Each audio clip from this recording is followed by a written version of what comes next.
Hello students, welcome back to my channel. आपकी worksheet math की करने जा रहे हैं जो आपकी हिंदी मीडियम है क्लास 8th स्टूडेंट की। ठीक है, वर्कशीट का नंबर जो रहने वाला है वो 11 है। तो सभी बच्चे अपने अपने नोटबुक निकालेंगे जिससे आप लोग हैंड टू हैंड वर्कशीट को कंप्लीट कर सकें और समझ सकें। ठीक है, सबसे पहले आप लिखेंगे अपनी सब्जेक्ट, आपका कितना कौन सा है, गणित। फिर आप लिखेंगे अपनी क्लास 8th। फिर आप लिखेंगे अपने वर्कशीट का नंबर 27, मतलब डेट लिखेंगे 27 अगस्त। फिर आप लिखेंगे वर्कशीट का नंबर 11। आप टॉपिक जरूर लिखेंगे वर्ग और वर्गमूल। ठीक है, फिर हम लोग इसको समझेंगे। देखिए यहाँ पे एक सिंपल सी एक कहानी दी गई है कि दो फ्रेंड होती हैं, प्रिया रिया। वो आपस में बात करती हैं कि अगर हमारे स्कूल में 1027 बच्चे हैं तो वो किस तरीके से खड़े होंगे। ठीक है, तो प्रिया ने उसे बताया कि हम एक मेथड यूज करेंगे जो आपका दिया गया है वर्ग वाला। ठीक है, वर्ग के थ्रू हम क्या करेंगे, इनको अरेंज कर सकते हैं। एक मतलब कौन सा बच्चा कहाँ पे अरेंज होगा उसके द्वारा हम कर सकते हैं। तो उसने फिर ये भी बताया कि जब हम वर्क करेंगे तो कुछ संख्या ऐसी हैं जो रिपीट होती हैं, जैसे आपका दिया गया 1 4 9। ठीक है, तो इनका जब भी वर्क करते हैं तो वो ऐसी 6 संख्याएं जो हमेशा रिपीट होंगी। जो तो उसने बताया 0 1 4 5 6 9। ठीक है, यही आपका यहाँ पे दिया गया है। अब देखो इसमें आपको यही संख्या मिलेंगी जो आपके लास्ट में है। ठीक है, जो आपका इकाई अंक है, मतलब लास्ट वाला जो है, जैसे इकाई दहाई सैकड़ा होता है लेकिन जो आपका इकाई है वो हमेशा आपका क्या होगा, 0 1 4 5 6 9 में से कोई ना कोई होगा। तो देखिए आप 1 4 9 6 5 6 9। ठीक है, तो आपको इनमें से ही मिलेगा जब भी आप किसी का परफेक्ट स्क्वायर निकालोगे तो। ठीक है, मतलब पूर्ण वर्ग होना चाहिए, पूर्ण वर्ग। ठीक है, ताकि आप उसका वर्गमूल कर सको तो आपका आंसर वही आए वर्गमूल करने पे। ठीक है, तो यही आपको इसमें बताया गया था। तो इसी के बेसिस पे हमें इसके क्वेश्चंस दिए हुए हैं। ठीक है, तो हम क्वेश्चन आंसर करेंगे। देखिए आपको जो फर्स्ट दिया हुआ है इसमें बोला है निम्नलिखित संख्याओं के वर्गों का इकाई स्थान बताएं। अब देखो इकाई स्थान मैंने आपको क्या बताया था कि जो लास्ट का होता है वो आपका इकाई स्थान होता है। तो आपको सिंपली क्या करना है, देखो इसमें आपका क्या दिया है, इसका वर्ग करके। अब देखो कितनी बड़ी संख्या दी, आप पूरे का तो करोगे नहीं, तो आपको सिंपल देखना है लास्ट डिजिट का आप क्या करोगे, वर्ग कर दोगे तो आपका आंसर आ जाएगा। मैं आपको बताता हूँ आपको ये कैसे करोगे। ठीक है, जैसे कि ये देखो, ये मैंने कर रखा है इंग्लिश मीडियम वाले बच्चों के लिए। तो सेम आपका ये हो जाएगा, आप बस यहाँ पे लिख दोगे इकाई अंक।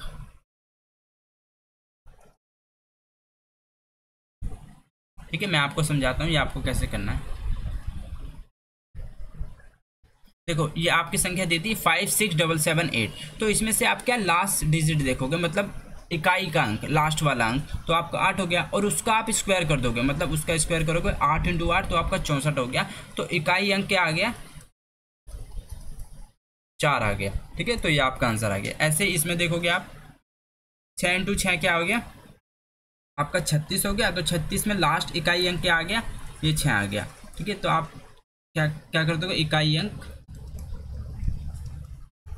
6 आ गया। ठीक है, ऐसे ही हम नीचे चलेंगे थर्ड क्वेश्चन की तरफ। आप लोग वीडियो पॉज करके ये क्वेश्चन नोट डाउन कर सकते हो जैसे जैसे मैं बता रहा हूँ। ठीक है, क्योंकि काफ़ी बच्चे स्पीड से नहीं लिख पाते हैं, तो जो नहीं लिख पा रहे हैं वो वीडियो को पॉज करके आप लोग उतार सकते हैं। ठीक है, थर्ड क्वेश्चन की तरफ चलते हैं। थर्ड में दिया गया है लास्ट में 6 है, तो 6 × 6 मतलब 6 × 6 36 हो गया। तो इकाई अंक इसका क्या हो गया, 6 हो गया। ठीक है, हमें सिर्फ इकाई अंक बताना था, तो इसमें आप लिख दोगे इकाई अंक 6।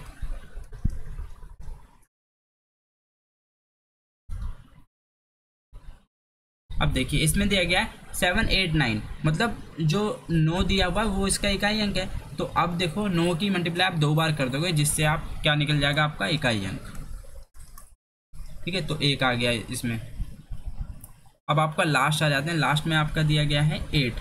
तो 8 8 कितना होता है, 64 होता है। तो लास्ट आपका इकाई अंक क्या आ गया, 4 आ गया इसके अंदर, इकाई अंक 4।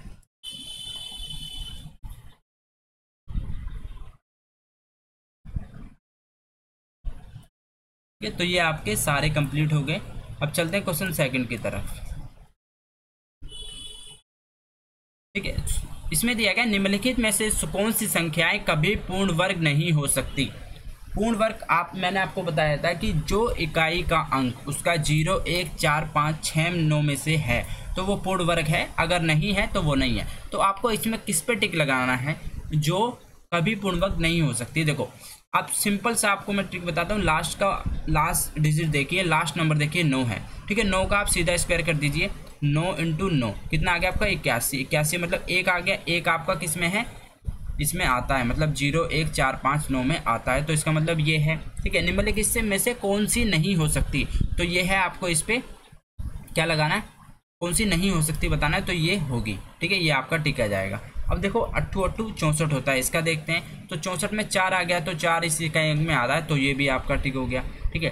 अब इसमें 7 दिया गया है, तो 7 7 49 होता है, तो 9 भी आपका इसमें हैगा, तो ये भी आपका सही है। अब इसमें कहा जा रहा है 1 2 लास्ट में आपका 4, तो 4 इंटू 4 मतलब 4 चौक 16 होता है, तो 16 में 6 आ रहा है, तो ये भी होगा, ठीक है। अब इसमें दिया गया है 3 इंटू 3, 3 दिया 9, तो आपका क्या आ जाएगा, 9 भी इसके अंदर है, तो ये भी आपका सही होगा। तो इसमें ऐसी कोई भी संख्या नहीं है, इसमें बताया गया निम्नलिखित में से कौन सी संख्या कभी पूर्ण वर्ग नहीं हो सकती, ठीक है। तो इसमें ऐसी कोई संख्या नहीं है जो इसमें से कभी पूर्ण वर्ग नहीं हो सकती, क्योंकि सबके पीछे हमने देखा 9 इंटू 9 करने पे 1 आ रहा है, 8 इंटू 8 करने पे 4 आ रहा है, ठीक है। 7 इंटू 7 करने पे आपका 9 आ रहा है, और 4 इंटू 4 करने पे आपका 16 आ रहा है, ऐसे 3 इंटू 3 करने पे आपका 9 आ रहा है, ठीक है। तो ये सारी संख्या इससे मैच करती हैं, इसलिए वे हमेशा पूर्ण वर्ग होगी, ठीक है। अब चलते हैं थर्ड पे, आपको सिर्फ सब पे राइट लगा देना है। निम्नलिखित में से कौन सी संख्याएं के वर्ग या घन करने पर इकाई का अंक कोई फर्क नहीं पड़ता। देखो जो भी संख्या दी है उसका इकाई का अंक लो, उसका एक बार स्क्वायर करो, एक बार क्यूब करो, मतलब एक बार वर्ग करो, एक बार धन करो, ठीक है। तो आप जब वर्ग करोगे 8 का तो कितना आएगा, 64 आएगा। अब इसी में अगर आप इसका एक बार और 8 से कर दोगे तो देखिए क्या आता है, 8 चौक कितना हो गया 32, 8 पंजे 40, 8 सिंह 48 में 3 512, तो 2 आ गया, और एक बार क्या आ गया, एक बार 4 आ गया। तो इसमें फ़र्क पड़ा, हाँ पड़ा, क्योंकि एक बार 8 आया, एक बार 4, स्क्वायर करने पे क्या आया 4 आया, और क्यूब करने पे क्या आया 2 आया। तो इसमें पूछा था निम्नलिखित में से कौन सी संख्या है कि वर्ग या धन करने पर कोई फ़र्क नहीं पड़ेगा, तो इस पे पड़ेगा, तो इसलिए आप टिक कर दोगे, ठीक है। अब देखो इसमें आ जाते हैं, इसमें आपका क्या है 5 इंटू 5 करोगे क्या आएगा 125, और 125 की फिर 5 में करोगे, 5 इंटू 5 आपका कितना आ जाएगा 25 आ जाएगा, और 25 में फिर 5 करोगे तो 125 आएगा, तो दोनों में सेम आया, तो इसमें आपका कि इस पे फर्क नहीं पड़ेगा, ठीक है। इस पे फर्क नहीं पड़ेगा क्योंकि ये सेम है।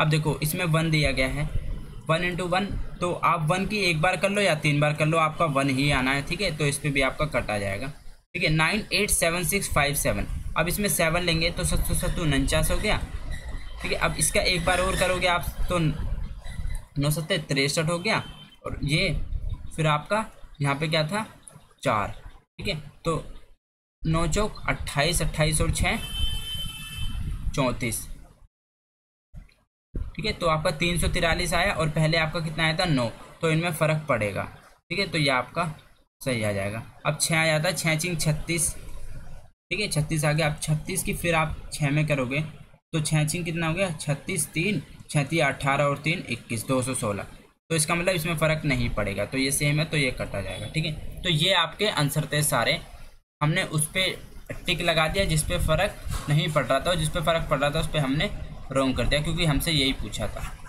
ठीक है। जो रफ का तरीका है समझने का वो मैंने नहीं इसमें लिखा है, मैंने कट कर दिया जिससे आप लोगों को कोई डाउट ना हो, ठीक है। जो पूछा था उतना ही आंसर बताना है आपको, तभी आपको पूरे फुल मार्क्स मिलेंगे, ठीक है। होपफुली सभी स्टूडेंट समझ गए होंगे। तो मिलते हैं नेक्स्ट वर्कशीट में, till then bye, be safe, stay healthy, जय हिंद, जय भारत।